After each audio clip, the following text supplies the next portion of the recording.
The seventh point is effective government industrial policies. And you heard the last speaker focus on this.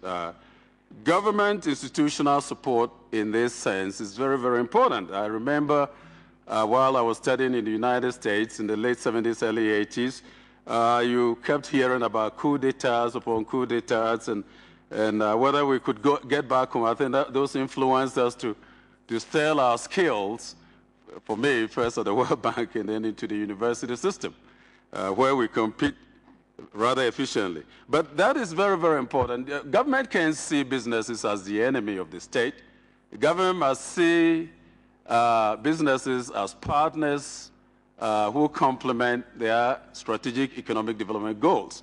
And so then, how government helps to license exports, how government effectively even embark on negotiations for direct investment and control reinvestment of profits by multinational corporations in the country so that they do not benefit and take the resources out, the financial resources out, become very, very, very important. China, again, Taiwan, South Korea, Singapore have done very, very well in that at the very inception, when negotiations are made, they negotiate up front to make sure that you are not only just coming to produce,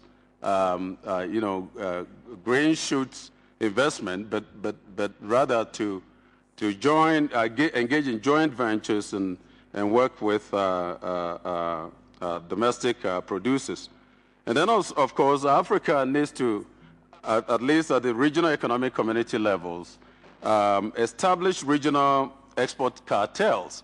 I've heard the idea that we are monoculture, we produce the same agricultural commodities ad nauseum. Well, this has been going on since after independence. We need to do something about this. Where are our comparative advantages, and where can we institute export cartels? This goes beyond just the oil sector, because the oil sector pretty much with OPEC and others are able to negotiate fairly high prices. And these days with energy costs, that is not such a big problem.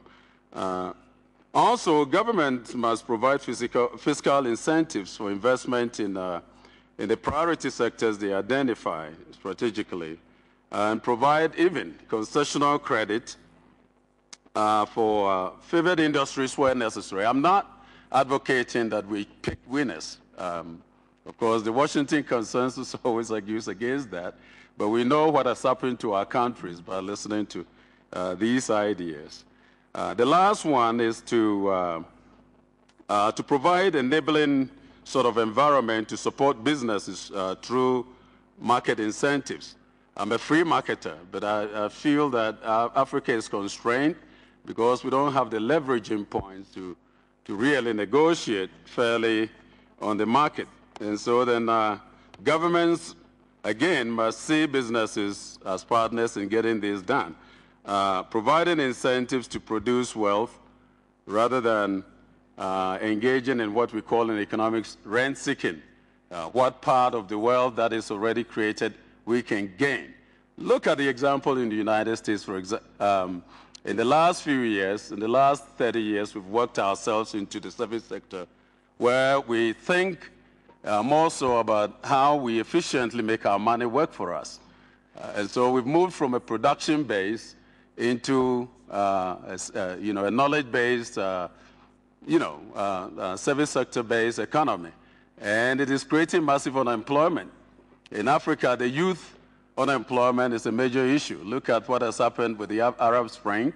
And so those are very important. When you work it down to sub-Saharan Africa, and I go to countries in which you see a lot of educated young people who don't have jobs, what do?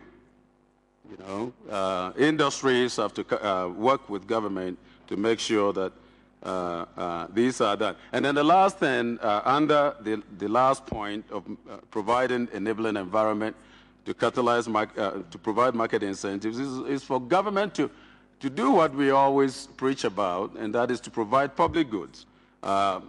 Two of the major public goods that government can provide is security security, and solid protection of property rights. I want to set the stage with these. We've heard most of these, the broad perspectives given by the earlier speakers, and we can take it from here and allow the other speakers to add their inputs. Thank you. If I could summarize your 8 points in just one word: leadership. It boils down to leadership. Right next to you, Professor, is Professor Karima Korayem. She's Professor of Economics at Al-Azhar University in Cairo, Egypt.